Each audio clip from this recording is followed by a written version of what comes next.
आपका बहुत बहुत धन्यवाद कि आप आज इस पार्ट में अभी तक जुड़े हुए हैं।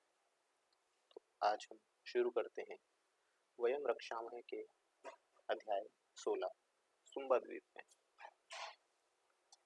दानवों के उस क्षुद्र द्वीप का नाम सुम्बा था। वह छोटा सा द्वीप बाली द्वीप के दक्षिणांचल में थोड़ा पूर्व की ओर मुड़कर था। भारतीय महासागर में जो असंख्य अज्ञात छोटे छोटे द्वीप समूह हैं, उनमें से यह एक था। द्वीप प्राकृतिक सौंदर्य से ओतप्रोत था। सारे द्वीप की परिधि एक योजन से भी कम थी। द्वीप के बीचों बीच एक लंबी चौड़ी झील थी, जिसमें चारों ओर से झरने का पानी आकर जमा होता था। झील के चारों ओर दानवों के पुर थे। द्वीप का आकार अंडे के समान था। द्वीप चुंबक कतर का था। इससे जलयानोत्तरणियां बहुधा यहाँ नहीं आती थी।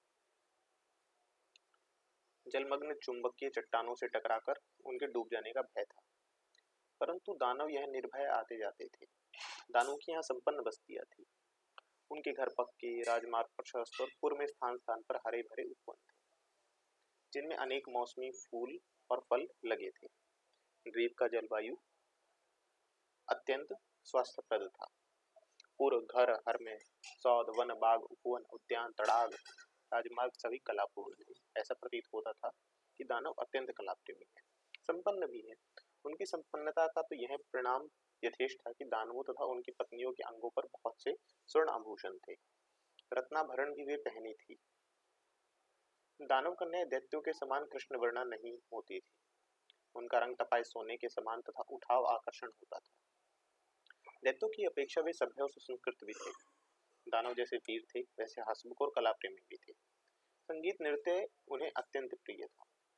उनकी भाषा कर्ण मधुर थी और वे प्राकृत बोलते थे। इस द्वीप के निवासी अत्यंत परिश्रमी और सहिष्णु थे। वे दोपहर की धूप में व गर्मी की परवाह न करते हुए अपने कार्यों में व्यस्त रहते थे। बहुत से दानव प्रभात की सुनहरी धूप में अपने खेतों, बगीचों और खलिहानों में काम कर रहे थे। नगर हाट में पणेक भी थे, शिल्पी भी थे। वे अपने अपने कामों में व्यस्त थे। स्त्रियां भी पुरुषों की ही समान परिश्रमशीला थी। वे दानव जैसे स्वस्थ और परिश्रमी थे, वैसे ही हंसमुख और मिलनसार भी थे। उच्च रक्त के चिन्ह उनमें प्रकट थे। सुंदर प्रभात था। प्रभात के इन क्षणों में समुद्र तट की प्रकृति शोभा देखते ही बनती थी। सर्वत्र एक माधुर्यपूर्ण आलोक छाया था। सुदूर क्षितिज पर फैले हुए फेल सागर की गंभीर तरंगों पर प्रभातकालीन सूर्य की रक्तिम किरणें थिरक रही थी। लाल पीली आभा से उभासित आकाश अनंत की ओर एक धूमिल रेखा बनाता हुआ समुद्र से जा मिला था। इसके नीचे सफेद पक्षी जहां तहां जल क्रीड़ारत थे। पछुआ हवा कुछ वेग से बह रही थी और उसके झोंकों से तटवर्ती वृक्ष झूमते हुए एक सित्कार सा कर रहे थे। प्रबल वाद के थपेड़ों से आंदोलित महासागर की ज्वार की रौद्र लहरें गंभीर गर्जन तर्जन करती हुई अनवरत गति से तटवर्ती काली और लाल लाल चट्टानों से टकरा रही थी। सारा उपकूल श्वेत भागों से भरा था। रावण अपनी अभिसारिका उस दैत्य बाला का अपनी ही आंखों के सम्मुख निधन देख अत्यंत व्यथित हुआ। दानवों का दलन करने तथा मकराक्ष को जीवित आहुति देने से उसका क्रोध यद्यपि कम हो गया था, पर उसका मन शोक दग्ध हो रहा था। वह इस समय एकाकी समुद्र तीर पर चित्त शांत करने और स्वस्थ होने के लिए आया था। मैं आज अपने स्वभाव के विपरीत दुखित था। रह रहकर उसे दैत्य बाला के साहस और उत्सर्ग की याद आती थी। यद्यपि बलि मांस के साथ उस बाला का मांस भी उसने सब राक्षसों के साथ खाया था और यह उसके विश्वास के अनुसार उसके प्रति उसका सबसे पवित्र व्यवहार था। परंतु उस प्रियतमा के अभाव उसे इस समय खटक रहा था। इसी समय उसने देखा कि एक दीर्घकाय दानव उसकी ओर चला रहा था। उसके साथ एक परम सुंदरी सलोनी बाला थी। दानव बहुत लंबा और कृशकाय था। उसकी साथ वाली बाला अनूठा थी। तपाए हुए सोने के समान उसका रंग था। क्षीण कटी और स्थूल नितंब थे। वह 16 सुलक्षणों से युक्त थी। उसके केश काले, सघन, चिकने और घुंघराले थे। वे पाद चुंबन कर रहे थे। भौहें जुड़ी हुई, जंघाएं रोम रहित, गोल दांत सटे हुए, नेत्रों के समीप का भाग, नेत्र, हाथ, पैर, टखने, जगह सब समान और उभरे हुए थे। नख उंगलियों की गोलाई के समान गोल थे। हस्त तल उतार चढ़ाव चिकना, कोमल व सुंदर था। उंगलियां समान थी। शरीर की कांति मणि के समान उज्ज्वल थी। स्तन पुष्ट और मिले हुए थे। नाभि गहरी थी और उसके पार्श्व भाग उच्च थे। वक्षस्थल और दोनों पार्श्व उतार चढ़ाव वाले थे। शरीर के रोम कोमल थे। दोनों चरणों की उंगलियां और तलवे ये 12 भूमि से भांति सट जाते थे। हाथ पैर लाल थे, उसमें यव की रेखाएं थी। मंद मुस्कान निरंतर उसके होठों पर खेल रही थी। ऐसे ही सुलक्षणा सुकुमारी दानव की वह बेटी थी। दानव ने धीरे धीरे रावण के निकट आकर उसे स्वस्ति कहा। लाल से सिकड़ी हुई और शोभा और कोमलता से परिपूर्ण उस बाला को नीची आंखें किए उस दानव के पास खड़ी देख एक बार रावण चमत्कृत हो गया। उसने दानव से कहा, महाभाग आप कौन है और मेरे निकट आने का तो क्या प्रयोजन है? आप विश्रवा मुनि के पुत्र रावण पौलत्सव है ना? वही हूँ। तो मेरा आप ही से काम है रक्षराज। आपने क्या रक्षराज स्वीकार कर ली है? निसंदेह, और मैं आपके अधीन हूँ। तो महाभाग यह वैश्रवन रावण पौलत्सव आपका क्रिया कर सकता है, परंतु आप हैं कौन? पहले यह कहिए। मैं दनु पुत्र मय हूँ। आप प्रजापति के वंश से हैं। मैं आपका अभिवादन करता हूँ। तो सौम्य रावण मेरी कथा सुनो। सुन रहा हूँ। काश्यप सागर पर तटपुर पर हिरण्यपुर के निकट मेरा पुर है और मैं दैत्यपति विरोचन का बांधव। कदाचित तुमने सुना हो, एक हेमा नाम की अप्सरु पुरपुर की मासिनी थी। उसे देवों ने मेरे लिए दिया था। चिरकाल तक मैं उसके साथ आनंद से रहा, परंतु आज 14 वर्ष बीत रहे हैं। वह मुझे छोड़कर फिर देवों के पास चली गई। उसके सुख विलास के लिए मैंने एक अति सुंदर नगर की रचना की थी जो स्वर्ण में था। उसमें मैंने उस सुंदरी के लिए मणि महल बनवाया था जो आज 14 वर्षों से सूना है। मैं उस प्रिया की तरह व्याकुल हूँ, असमय और वृद्ध हो गया हूँ और द्वीप द्वीप में भटक रहा हूँ। यह कन्या उसी के गर्भ से उत्पन्न हुई है। अब यह युवती है। तुम ऋषि पुत्र हो, विक्रमशील हो और प्रजापति के वंश का रक्त तुम में है। इससे मैं यह सुलक्षणा कन्या तुम्हें देता हूँ। मेरे पास बहुत स्वर्ण रत्न है, वह सब भी मैं तुम्हें देता हूँ। मेरे 2 पुत्र इस कन्या के भाई बड़े वीर और मेधावी हैं, राज्यसभा के नियमों को जानते हैं। उन्हें भी मैं तुम्हें सेवा में नियुक्त करता हूँ। अब तुम्हें यह मेरा स्वीकार करो, मुझे संप्रहर्षित करो, अनुबंधित करो। बूढ़े रावण की यह बात सुनकर रावण ने कनखियों से चरण नख से भूमि को देखती उस नव किसल्य कोमल तपिंगिनी बाला की ओर देखा और तो उसका संपूर्ण तारुण्य जागृत हो गया। रावण ने पूछा, महाभाग इस कन्या का नाम क्या है? मैदानव ने कहा, इसका नाम मंदोदरी है। तथास्तु महाभाग, अग्नि प्रज्वलित करो। मैं उसकी साक्षी में धर्म पूर्वक आपकी कन्या रत्न को ग्रहण करूंगा।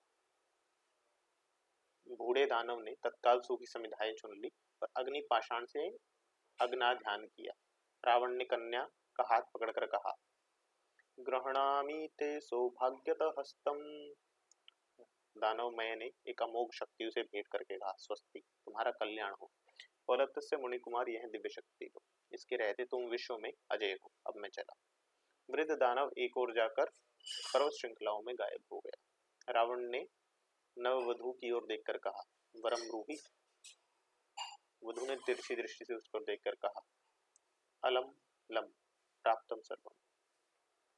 तब रावण ने उत्तरीय के छोर से बाला का उत्तरीय बांध लिया और खड़क कोश से खींच के उसकी धार बाला के चरण नख से छुआकर उसे अंक में समेटते हुए कहा, चलो फिर रक्ष कुल महिषी मंदोदरी। और दूसरे ही क्षण सद्य विजित दानवों की वह सुरम्यपुरी प्रासाद हर में सौद सब रंग बिरंगी पताकाओं और दीपावलियों से चित्रित विभूषित विदित वाद्यों और हर्ष कोलाहल से अपूर्यमान हो गए। अध्याय 17। मधुयामिनी। वक्र गति का क्षीण कलरेवा विमल सलीसा शैल नदी के समान दानव की बेटी मंदोदरी की देह यष्टि थी। माधुर्य और शोभामार्य का उसमें विचित्र सामंजस्य था। दानवों के राजप्रसाद में मीणा माणिक्य और श्रृंगार सज्जा की कमी नहीं थी। दासियों और चेटियों का भी अभाव न था। रावण की आज्ञा से दानवेंद्र का मणि महाल्य मंदोदरी के लिए सज्जित किया गया था। एक सहस्त्र दानव कुमारी उसकी सेवा शुश्रूषा में नियुक्त कर दी गई थी। उन्होंने कृशांगी मंदोदरी को सुगठित उपटन लगाया, सुगंधित जलों से स्नान कराया, केशों में मूधिच्छिष्ट मृगमद लगा, चोटी गूंथी, उसमें माला मुक्ता गूंथी, कपोलों पर रौद्र संस्कार भी किए, मस्तक पर हीरक चंद्र, कानों में नील मणि कुंडल और कंठ में महाग मुक्ताओं की माला धारण करी गई। कोमल शोम कंचुक से उन्नत स्तन बंद किए गए, वक्ष पर कुमकुम कस्तूरी अगुरु का लेप किया, भाल पर गोरोचन की श्री दी अधरोष्टा पर तांबुल रंजित किया। सर्पणी के समान उसकी पदचुंबनी बेली लटकने लगी। इंद्र नीलमणि की मेखला धारण करके उस कटी की शोभा सागर के समान हो उठी। उसकी उज्ज्वल ध्वल दंत पंक्ति और उसके लाल अधरोष्ट से यदि किंचित सित्कार सा करते हुए प्रवचनों के साथ निकलती हुई अप्रतिम सुषमा प्रसार कर रही थी। उसके कमल के समान बड़े बड़े नयनों की काजल की रेखा से प्रतीत होती थी, जैसे नई कटार पर फिर धार चढ़ा दी गई हो। उसकी बंकिम बाहों के नीचे मदिर दृष्टि मद वर्षा कर रही थी। वह पूर्ण चंद्रमा के समान सुषमा वाली कृशोदरी नख श्रृंगार कर विश्रुत विश्रवपुत्र मुनि कुमार रावण पौलत्स्य के सानिध्य में जाकर लाज के भार से सिकुड़ी सी जा रही थी। इस प्रकार अकल्पित अतर्कित रीति से प्राण रक्षा होने, अपनी अभिसार नायिका को देखते देखते ही वध होने और दानवों के द्वीप के साथ दानवपुत्री मंदोदरी को प्राप्त करने के कारण रावण एक बारगी ही अस्त व्यस्त हो उठा। अभी वह स्वस्थ नहीं था, किंतु दिव्य स्वरूप मंदोदरी के लिए उसका संपूर्ण तारुण्य विकल हो रहा था। मनोरम सांध्य वेला थी। प्रबल पराक्रमी रावण उस समय परमदवन के विचरण कर द्वीप की सुषमा देख रहा था। चंद्रमा की किरणें पर्वतीय प्रदेश में रजत कण बिखेर रही थी। शीतल मंद सुगंध समीर से हिल हिल कर वृक्षों की झड़ झड़कर पुष्प बिखर रहे थे, जिनके कारण वहां का प्रदेश पुष्पमय हो गया था। चारों ओर पर्वत की छोटी छोटी परस्पर गुथी हुई श्रृंखलाएं, उनके बीच में कीर्तिमान कर्णिकार के सगनबंद कदम्ब मौलसरी चंपा नागकेसर अशोक आम केवड़ा चिरौंजी नारियल और कटहल के वृक्ष शोभा दे रहे थे। रावण द्वारा अभय पाए हुए सुभट दानव तारुण्य से परिपूर्ण मदिमाती स्त्रियां के साथ जहां तहां विहार कर रहे थे। मधुर कंठ वाली किन्नरियों के स्वर लहरी वायु में तैर रही थी, जिससे रावण का तारुण्य शत सहस्त्रमुख होकर जाग रहा था। प्रसाद में अप्सराएं तथा दानव किशोरिया राजमहिषी मंदोदरी का श्रृंगार करती हुई वीणा मृदंग मुरज मुरली के साथ साथ कोकिल कंठ से गान कर रही थी। मौलसरी और बकुल के पुष्पों की भीनी महक से वातावरण सुरभित हो रहा था। बसंत की मकरंद गंध और विविध पुष्पों के सौरभ से रावण मस्त हो गया। वह सुवसित मद पी पी कर कामाग्नि विरोहियों के समान लंबी लंबी सांसें लेने लगा। आकाश में चंद्रोदय हुआ। कभी वह चंद्रमा को देखता, कभी दूर तक फैले हुए सागर विस्तार को। इस क्षण लाज से भार से सिकुड़ी पुष्प भार से लदे वृंद की शोभा वाली मंदोदरी को सखियों समेत धीरे धीरे प्रमद वन में आते देखा। वह अधीर होकर दोनों हाथे फैलाकर आगे बढ़ा, किंतु कुछ सोचकर जहां था वहां रह गया। इस समय मंदोदरी के अंग पर 6 ऋतुएं वास कर रही थी। विविध पुष्पों की मनोरम कलापूर्ण आभूषण धारण कर जिन्हें किन्नरियों और दानव कुमारियों ने गूथा था, वह मूर्तिमती वनश्री दिखाई दे रही थी। उसके देह में अंगराग लगा था, केशों पर कल्प वृक्ष के फूल गुंथे थे। उसके नेत्र ऐसे थे जो बरबस मन को खींच लेते थे। पुष्ट नितंब पूर्ण चंद्रमुख मुख धनुष के समान बाहें, गजराज की सूंड की समान जंघाएं और नव पल्लव से भी उस कोमल उस हाथ अनायास ही देखने वाले के मन को मोह लेते थे। एक चेटी ने कहा, वृद्ध तारिके देखो, वह सागर तीर पर धवल रमणीय सारसों की पंक्ति कैसी भली लगी, मनोरम है, किंतु मैं श्रमित हूँ। आओ यहाँ माधवी लता मंडप में विश्राम करें। मंदोदरी लता मंडप में रखी स्फटिक शिला पर बैठ गई। सखियों ने उसे चारों ओर से घेर लिया। इसी समय एक चेटी ने आड़ में खड़े रावण को देख लिया। उसने मन मस्त संकेत करते हुए कहा, अरे वह कौन है? मंदोदरी ने बड़े बड़े कमल से नेत्र उठाकर देखा और उसके नेत्र लाज और चाह से भर गए। मंद मुस्कान के साथ उसने कहा, आर्यपुत्र ही तो है, अब क्या करूं? रावण ने भी कहा, यह देखा, वह धीरे धीरे आ गया है। मंदोदरी ने खड़ी होकर कहा, जयत आर्यपुत्रम इदमासमनम अय मंदोदरी आस्यताम यदार्थ पुत्र आज्ञापयाति। दोनों स्फटिक शिला पर बैठे चेटियां दूर खिसक गई। मंदोदरी ने कहा, आपका मुख जल से भरे हुए मेघों के समान अश्रुक्लित है, इसका कारण क्या है? कहा, काश कुसुम रेणु आंखों से भर गई, उसी से। मंदोदरी ने बैग भाव से चेटी को पुकार कर कहा, अरे सुखोदक लाओ। चेटी दौड़ कर गई, सुखोदक ले आई। रावण ने मुख प्रक्षालन किया। वह मुख में सोचने लगा, यह नवोढ़ा बाला मेरे मन की सच्ची व्यथा सुन क्या कहेगी। यो तो वह धीर स्वभाव की दीख पड़ती है, परंतु स्त्री स्वभाव ही अधीर है। इसी से प्रिया से मुझे झूठ बोलना पड़ रहा है। इसी समय चेटी ने आकर निवेदन किया। समुद्र ग्रह में शैया सज्जित थे। सखियों ने रावण के संकेत से मंदोदरी को उठाया और समुद्र ग्रह की ओर ले चली। समुद्र ग्रह के द्वार पर जब जाकर सब ढिठक गई। रावण ने हाथ पकड़कर मंदोदरी को भीतर लिया। सखी चेटियां लौट गई। प्रसाद में मंगलवाद्य बज रहे थे तथा नृत्यांगने मंगल गान कर रही थी।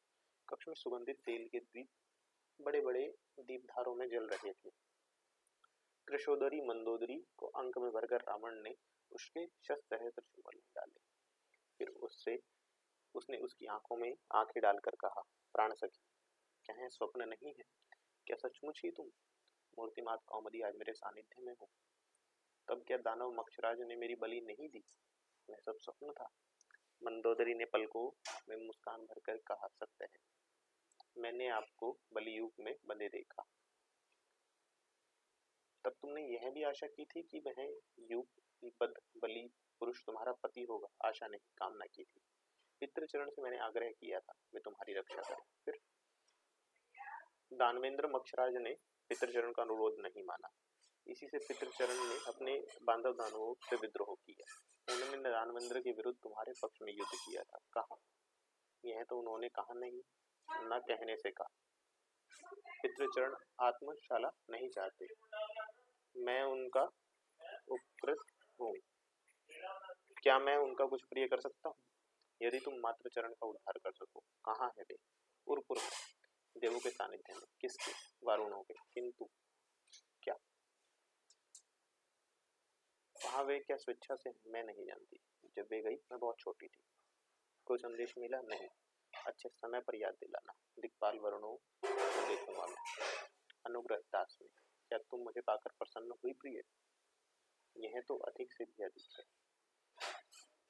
तुमने पहले कभी मेरा नाम सुना था? केवल क्षण भर मैंने तुम्हें बलि युग से बंधा देखा था। उसी क्षण मैंने अपने आप को तुम्हें पद्म में अर्पित कर दिया था। यदि मैं बलि हो जाता तो मैं भी। रावण की प्यार छलकती आंखों में मंदोदरी देखकर कहा, अपरिचिता ही और क्या?